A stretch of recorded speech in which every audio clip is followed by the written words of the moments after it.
நம்ம சந்தோஷமாக இருக்கிறதுக்கு 1000 வழி இருந்தாலும் ஒரு சில நேரங்களில் நம்ம கவலைப்படுறதுக்கு ஏதாவது ஒரு வழி இருக்குதான்னு தான் பார்த்துட்ருப்போம்.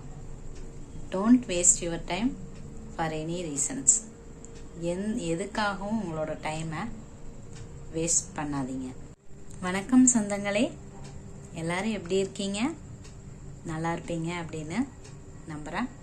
இன்றைக்கி என்ன பதிவு பார்க்க போகிறோன்னா, எதுக்காகவும் உங்களோட நேரத்தை வீணாக்காதீங்க அப்படிங்கிறத பற்றி தாங்க பார்க்க போகிறோம். இது எதுக்காக அப்படின்னா, நம்ம சந்தோஷமாக இருக்கிறதுக்கு 1000 வழி இருந்தாலும் சில நேரங்களில் பல நேரங்களில் நம்ம கவலைப்படுறதுக்கு ஏதாவது ஒரு வழி இருக்குதான்னு தான் பார்த்துட்ருப்போம், கவலையும் பட்டுட்ருப்போம். அதுக்காகத்தாங்க தன்னையும் தன்னோட மைண்டையும் யார் ஒருத்தர்னால மாற்றி அமைக்க முடியுதோ அவங்கனால எதை வேணாலும் மாற்றி அமைக்க முடியும் அப்படின்னு நான் சொல்லங்க, பெர்னார்ட் ஷா அப்படிங்கிற ஒரு அறிஞர் சொல்கிறாரு. இந்த வாழ்க்கை மாறும் அப்படின்னு சொல்லிட்டு உங்கள் வாழ்க்கையில் ஏதாவது ஒன்று நடக்கணும் அப்படிங்கிறதுக்காக வெயிட் பண்ணிட்டு இருக்காதீங்க. நான் ஏன் இப்படி சொல்கிறேன் அப்படின்னா, இந்த நொடி தாங்க உண்மையானது. நீங்கள் எதுக்காக எதிர்பார்த்துட்டு இருந்தாலும் அது நடந்ததுக்கப்புறம் வேற ஒன்று நோக்கி நம்ம போயிட்டே தான் இருப்போம். இந்த நொடி தான் உண்மையானது, நிச்சயமானது. இந்த நொடியில் நம்ம உங்களுக்கு என்ன செய்யணும்னு தோணுதோ அதை செஞ்சு எப்பவும் ஹாப்பியாக இருங்க. ஹாப்பியாக இருக்கிறதுக்கு 1000 வழி இருக்குங்க. கவலைப்படுறதுக்காக எந்த ஒரு வழியையும் தேடாதீங்க. இன்றைக்கி நான் இதை பற்றி ஏன் பேசுகிறேன் அப்படின்னா, நம்ம ஊர்லையெல்லாம் சொல்லுவாங்க, ரொம்ப சந்தோஷம் ரொம்ப சிரிச்சுட்டு இருந்தோம் அப்படின்னா ரொம்ப சந்தோஷமாக இருக்காத, அளவாக சிரி, நாளைக்கு கொஞ்சம் வச்சுக்கலாம் அப்படின்னு சொல்லுவாங்க. அதனால் நம்ம சந்தோஷமாக இருக்கும்போதே நம்மளுக்கு ஒரு பயம் வந்துடும், இன்றைக்கி ரொம்ப சந்தோஷமாக இருந்துட்டோமே அப்படின்னு சொல்லி அப்படியே நம்மளை பழக்கப்படுத்திட்டாங்க. அதனால் கவலைப்படுறதுல நேரத்தை ஒதுக்கிறத விட சந்தோஷமாக இருக்கிறதுக்கு நேரத்தை நம்ம செலவழிக்கிறது இல்லை அப்படின்னு தாங்க சொல்லணும். அதுக்காகத்தான் இந்த பதிவு. சரிங்க, ரொம்ப போர் அடிக்காமல் நான் சொல்ல வந்த விஷயத்த சொல்லிடுறேன். என்ன அப்படின்னா, நீங்கள் எதுக்காகவும் காத்துட்ருக்காதீங்க. ஏதாவது ஒரு உங்களோட ப்ரொமோஷன் இல்லைனா ஏதாவது ஒரு இலக்கு வச்சுருப்பீங்க, அதை அடையணும் அப்படிங்கிறது, அதை அடைஞ்சாதான் நம்மளுக்கு சந்தோஷம் கிடைக்கும். அந்த மாதிரி ஏதாவது ஒன்று நாம் வச்சுருப்போம். ஆனால் அது வந்ததுக்கப்புறமும் நம்மளுக்கு அந்த சந்தோஷம் இருக்குதா அப்படின்னா இருக்காது. மற்ற ஏதாவது தேடி போயிட்டுருப்போம். அதனால் நம்ம இருக்கிறதுல இப்போ உங்களுக்கு என்ன தோணுதோ அதை நீங்கள் செய்ய ஆரம்பிச்சிடணும். எனக்கு இப்போ என்ன தோணுது, எக்ஸாம்பிளுக்கு சொல்லணும் அப்படின்னா, எனக்கு இப்போ என்ன தோணுது அப்படின்னா, நான் காலையில் நேரமே எந்திரிக்கணும் அப்படின்னு சொல்லி யோசிச்சுட்டு இருந்தேன். ஆனால் நேரமே எந்திரிச்சு என்ன பண்ணுறது அப்படிங்கிறது எனக்கு கொஞ்சம் புரியாமல் இருந்தது. ஆனால் நான் இப்போ சில நேரமாக நான் பார்த்துட்ருக்கிறேன், ஒரு வீடியோஸ் எல்லாம் பார்த்துட்ருக்கிறேன். என்ன அப்படின்னு 2025ஓட ரெசல்யூஷனே அதுதாங்க, காலையில் 4 மணிக்கு எந்திரிக்கணும் அப்படின்னு சொல்லியிருப்பேன். ஆனால் 4 மணிக்கு எந்திரிச்சு என்ன பண்ணுறது அப்படின்னு சொல்லி எனக்கு ஒரு யோசனையாக தான் இருந்துச்சு.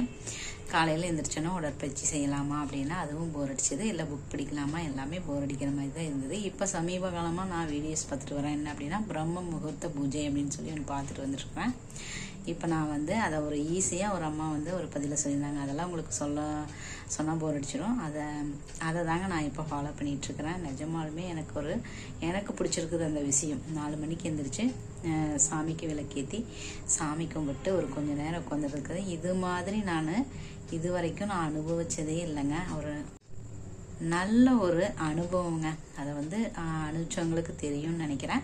அந்த மாதிரி உங்களுக்கு இப்போ என்ன விருப்பமோ அதை கண்டிப்பாக நீங்கள் செய்ய ஆரம்பிங்க. அது என்னவா வேணும்னாலும் இருக்கலாம், ஒரு லவ் ப்ரொப்போசலாக இருக்கலாம், இல்லைனா ஒரு டெய்லரிங் கற்றுக்கலாம், இந்த மாதிரி ஏதாவது ஒன்று கற்றுக்கிற விஷயமா இருக்கலாம். அது எதுவாக இருந்தாலும் உடனே செய்யுங்க. ஒரு கோலம் போடுறதா இருக்கலாம். ஒரு சிலர் டெய்லியும் கோலம் போடணும் அப்படின்னு ஆசைப்படுவாங்க. நானே ஆசைப்பட்டுருக்குறேன், அது இப்போ தான் ஃபாலோ பண்ணிகிட்ருக்கிறேன். அந்த மாதிரி சின்ன சின்ன ஆசைகளாக கூட இருக்கலாம். அதை நீங்கள் இப்போவே ஃபாலோ பண்ண ஆரம்பிங்க. நம்மளுக்கு காலம் வரும்னு காத்துட்ருக்க வேண்டிய அவசியம் இல்லை. நானும் ஒரு 20 வயசில் இருக்கும்போதெல்லாம் நம்மளோட வாழ்க்கை கண்டிப்பாக மாறும், நம்மளுக்கு பிடிச்ச மாதிரி மாறும். அதாவது இப்போ இருக்கிற இந்த நொடியை அனுபவிக்காமல் நம்ம வாழ்க்கை மாறும்னே நினச்சிட்டு இருந்தேன். ஆனால் நாம் இப்போ இருக்கிற நொடிக்கு நாம் நன்றி சொல்லணுங்க. ஏன்னா நம்மள மாதிரி கூட எப்படி சொல்கிறது, இப்போவே நம்மளுக்கு இந்த நொடியில் கூட நம்ம நன்றி செலுத்தக்கூடிய நிறைய விஷயங்கள் இருக்குங்க. நம்ம உறவுகளாக இருக்கலாம், நம்மளுக்கு கிடைச்ச இந்த வாழ்க்கையாக இருக்கலாம், இந்த மாதிரி நம்ம நிறைய விஷயங்கள் இருக்குது. அதை பற்றியெல்லாம் யோசிக்கலாம். நம்ம வரப்போகிறத பற்றி யோசிக்காமல் எப்போவும் ஸ்ட்ராங்காக இருப்போங்க.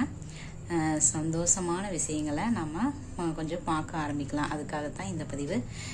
நானும் இப்போ இந்த எனக்கு பிடிச்ச இந்த விஷயத்தை 4 மணிக்கு எந்திரிச்சு இந்த பிரம்ம முகூர்த்த பூஜை அப்படிங்கிறத கொஞ்சம் ஃபாலோ பண்ணுறதுலேருந்து நான் கொஞ்சம் ஒரு சந்தோஷத்தை உணர்றேங்க. அந்த மாதிரி உங்களுக்கு பிடிச்ச விஷயம் ஏதாச்சும் ஒன்று ஆரம்பித்து இந்த நொடியிலிருந்து உங்களோட வாழ்க்கையை வாழ ஆரம்பிங்க. அதை தாங்க இந்த வீடியோவில் நான் சொல்ல வந்தேன். எதுக்காகவும் உங்களோட டைமை எந்த ஒரு ரீசனுக்காகவும் வேஸ்ட் பண்ணாதீங்க. இருக்கிறது ஒரு வாழ்க்கைங்கிறது ஒரு பயணம் தாங்க. அது ஒரு முடிவு.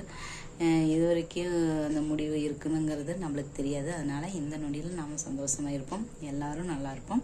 இந்த பதிவு உங்களுக்கு யூஸ்ஃபுல்லாக இருந்துச்சு அப்படின்னா ஒரு லைக் பண்ணுங்கள். தேங்க்யூ.